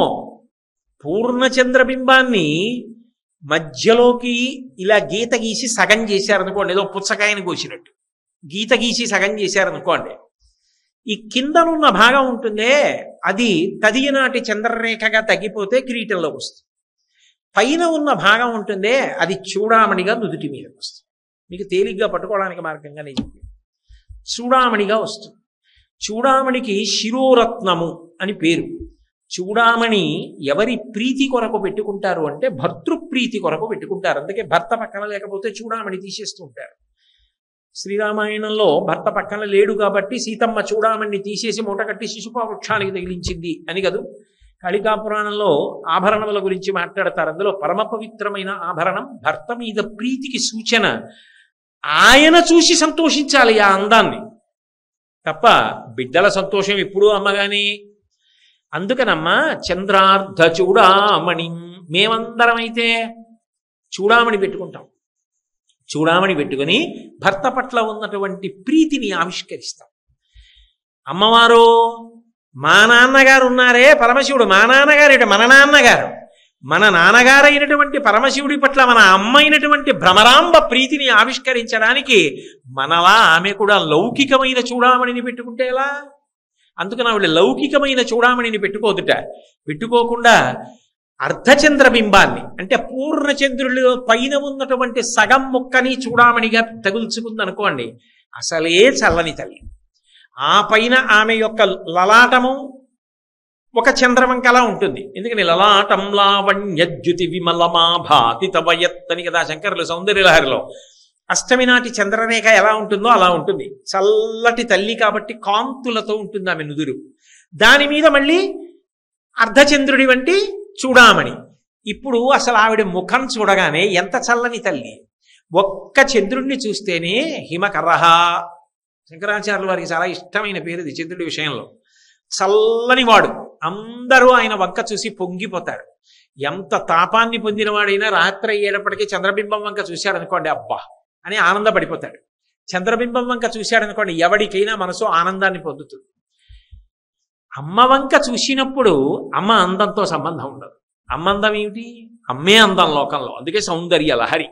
అమ్మ 80 ఏళ్ళు రానివ్వండి, 90 ఏళ్ళు రానివ్వండి, పళ్ళన్నీ ఊడిపోయి ముందు 2 పళ్ళే ఉండనివ్వండి, నవ్వితే 2 పళ్ళే కనపడుతున్నా పెద్ద పెద్దవి, చొంగ పక్క నుంచి కారిపోతున్నా, ఒళ్ళంతా ముడతలు పడిపోయినా అమ్మ దగ్గరికి వెళ్ళి కూర్చుంటే వాడి వత్తైపోయినటువంటి అమ్మ చెయ్యి తీసి కొడుకు ఆ తల మీద వేసి ఎరా నాన్న అనేటప్పటికి పొందేటటువంటి ఊరట, అమ్మ యొక్క స్పర్శలో ఉండే ఆనందం, అమ్మ పెట్టిన అన్నానికి ఉన్న రుచి, అమ్మ మాటకున్నటువంటి అమృతత్వం లోకంలో ఎక్కడ ఉంటుంది? అమ్మ అమ్మగా అందం. అందుకనమ్మా మాకు నువ్వు అమ్మగా అందం. ఎప్పుడు ఆయన సంతోషించడానికి నీ అందానికి చూడామణి. అది ఆయన మీద ఆమెకున్న ప్రీతికి చిహ్నం. అందుకే ఆమె ఆయనకు ఇల్లాలు, మనకి జగజ్జనని, శివకామ సుందరి, మనకి జగన్మాత, మనకి అమ్మ, ఆయనకి భార్య. అందుకే ఆయన ప్రీతిని ఎన్నడూ ఆమె వదిలిపెట్టదు. ఆయన సంతోషించడమే ఆమెకి అత్యంత ప్రధానం. ఎందుకని అంటే లోకమర్యాదని విడిచిపెట్టి ప్రవర్తించరు శంకర భగవత్పాదులు కూడా. అందుకే సౌందర్యలహరి చేసిన మహామాయా విశ్వం భ్రమయసి పరబ్రహ్మ మహిషి అంటారు. అసలు ఈ లోకంలో శాంతి అన్న 2 అక్షరాలు ఎక్కడుంటాయి అంటే అనుకూలమైన దాంపత్యంలో ఉంటాయి.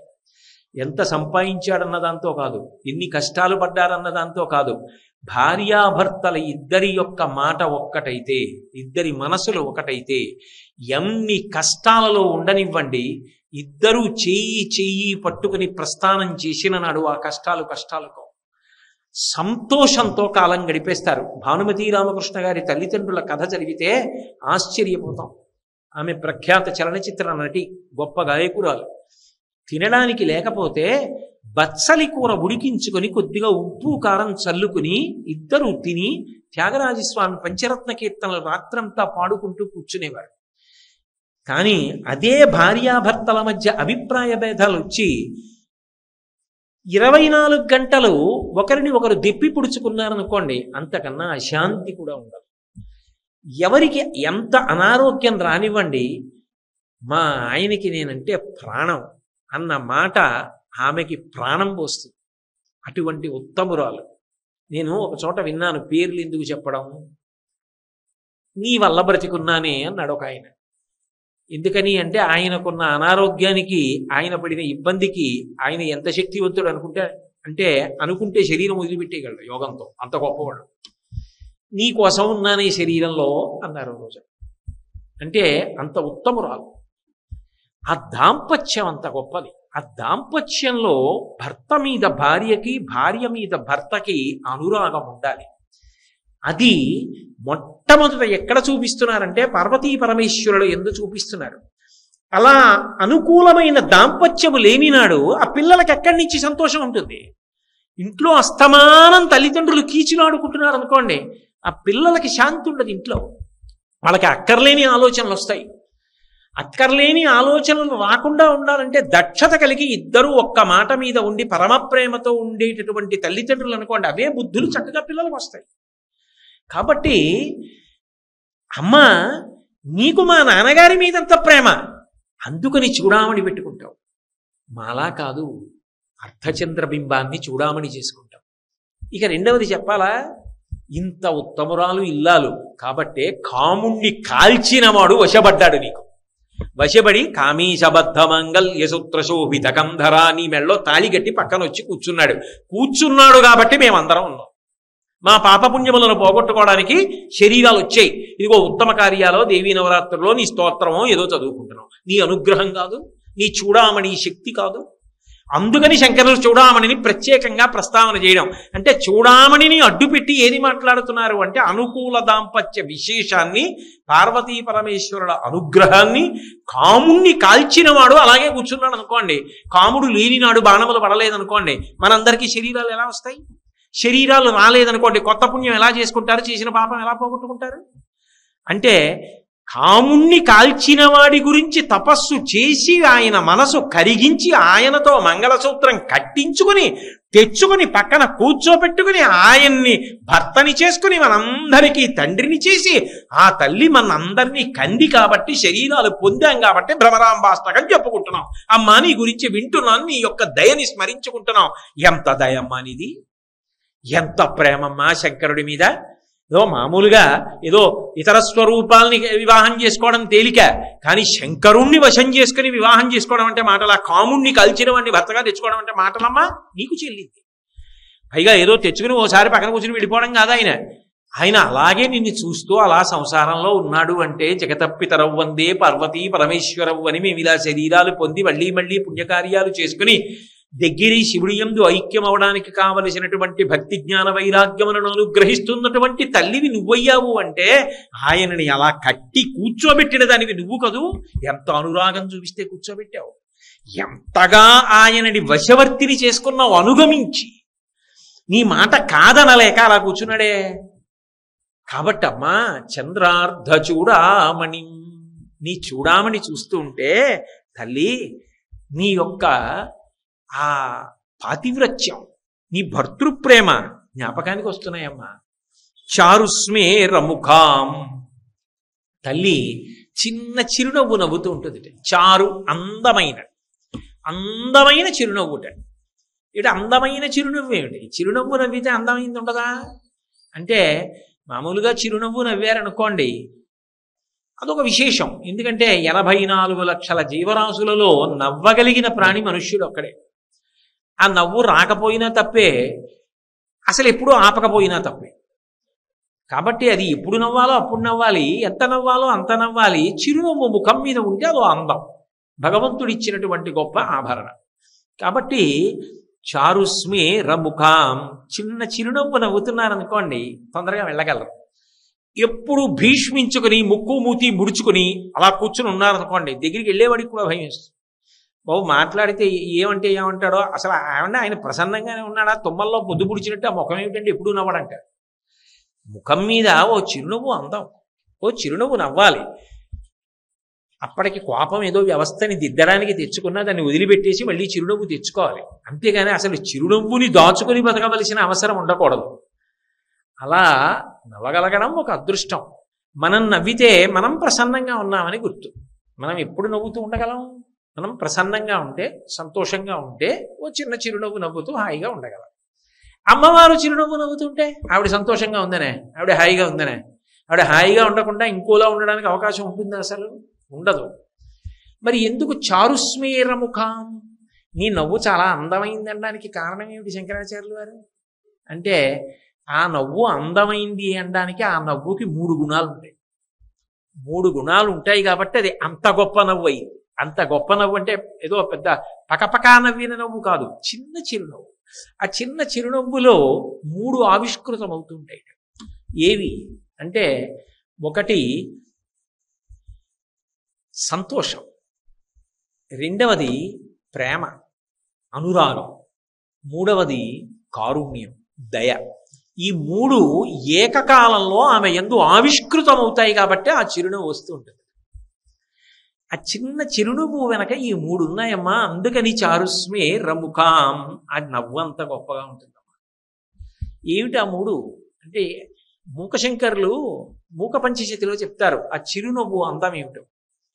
హేరంబే చ గుహే చ హర్షభరితం వాత్సల్యమంకూరయన్ మరద్రోహిణి పూరుషే సహభువం ప్రేమాంకురం యంజయన్ ఆనమ్రేషు జనేషు పూర్ణ కరుణా వైదగ్ధ్యముత్తాలయ కామాక్షి స్మితమంజరీ తవ వచో కథంకారం మయా పద్యతే అంటారు.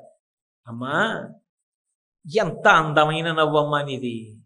ఆ నవ్వు అంత అందమైంది ఎందుకయిందంటే, మొట్టమొదటిది హేరంబేచ గుహేచ హర్షభరితం. తన కొడుకుల వంక చూసుకుంటుందిట. చూసుకున్నప్పుడు ఆవిడకు సంతోషంట, హర్షంట. ఎందుకని? పెద్దవాడు వినాయకుడు లోకాలకన్నిటికీ కూడా విఘ్నాలు తీసేస్తూ ఉంటాడు. హేరంబుడు ఎప్పుడూ తండ్రి పక్కన ఉంటాడు. తన కన్న కొడుకు ఎప్పుడూ భర్త పక్కన ఉండి ఆ తండ్రి యోగక్షేమాలు చూసుకుంటున్నాడు అనుకోండి. నాన్నగారండి ఒకసారి కాళ్ళు పట్టి పడుకోనా అని నాన్నగారి కాళ్ళు పట్టి నాన్నగారికి 4 మంచి మాటలు చెప్పి పడుకున్నాడు అనుకోండి. ఇంకా అనగానే అదృష్టం ఏమిటండి? జీవితంలో అన్ని డబ్బే కాదు, జీవితంలో ఇది కూడా డబ్బే. ఇది పోగొట్టుకోవడం చాలా పెద్ద ఐశ్వర్యాన్ని పోగొట్టుకోవడం. కొడుకు రావడం, కొడుకు కాళ్ళు పట్టడం, కొడుకు తండ్రి పక్కన కూర్చోవడం, నాన్నగారండి రండి అని చేయి పట్టుకోవడం, నాన్నగారిని తీసుకెళ్ళడం, నాన్నగారిని సంప్రదించడం, నాన్నగారితో మాట్లాడుతుండడం, నాన్నగారు మాట్లాడుతున్నప్పుడు పక్కన కూర్చోవడం, నేనున్నాను అని నిలబడడం. తండ్రికి ఎంత ధైర్యం, ఎంత ఊరట. అప్పుడు అనుకుంటుందిట, నేను ఆయనకి మంచి కొడుకుని కనిచ్చానట్టు. అంటే అది ఆవిడకుండే సంతోషం. హేరంబేచ వినాయకుడు ఎప్పుడు ఎక్కడ శివుడు ఉంటే అక్కడ ఉంటూ ఉంటాడు. అమ్మన్న అంతే ప్రీతి ఆయనకి. అందుకని మంచి కొడుకు చక్కగా వృద్ధిలోకి వచ్చాడు. అందరి విఘ్నాలు తీసేస్తుంటాడు.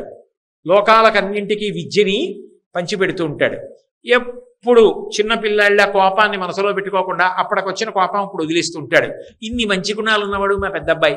అందుకని వాడిని చూస్తే ఆవిడికి సంతోషం. రెండోవాడు హేరంబేచ గుహేచ గుహేచ. ఆ మాట చూడండి ఎంత గొప్ప మాట. హృదయ గుహ. ఎప్పుడు జ్ఞాని అయి అంతటా ఆత్మస్వరూపి అయి తనకన్నా భిన్నంగా ఏదీ లేదు అన్న ఏకాత్మతాభావన పొంది ఉంటాట. సుబ్రహ్మణ్యం. గొప్ప బ్రహ్మజ్ఞానంతో ప్రకాశిస్తూ ఉంటాడు. అందుకే గోచీ పెట్టుకుని ఉంటాడు కదా స్వామి మలైలో. అన్నీ విడిచిపెట్టి నించుని ఉంటాడు. ఇంత గొప్ప కొడుకు మహాజ్ఞాని. యుద్ధం చేశాడా? సర్వసైన్యాధిపతి, దేవసైనాధిపతి అయి దేవతలకు విజయాలు కట్టబెడుతూ ఉంటాడు.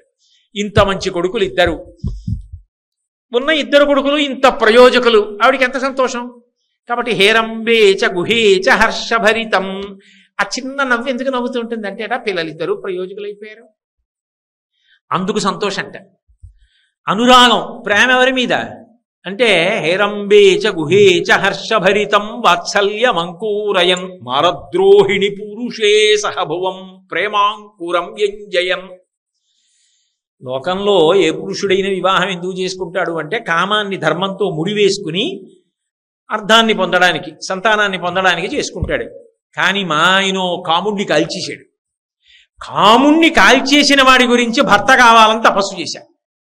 నా మీద ప్రేమతో తప్పకుండా చేసుకుంటానని భౌతికమైన అందం చూసి నన్ను పెళ్లి చేసుకోలేదు శంకరుడు. అపర్ణనై ఆకులు కూడా తినడం మానేసి ఎండిపోయి నిలబడితే నీ ఆత్మ సౌందర్యాన్ని మెచ్చుకున్నాను, నీ భక్తి సౌందర్యాన్ని మెచ్చుకున్నానని వచ్చి నా మెడలో తాళి కట్టాడు.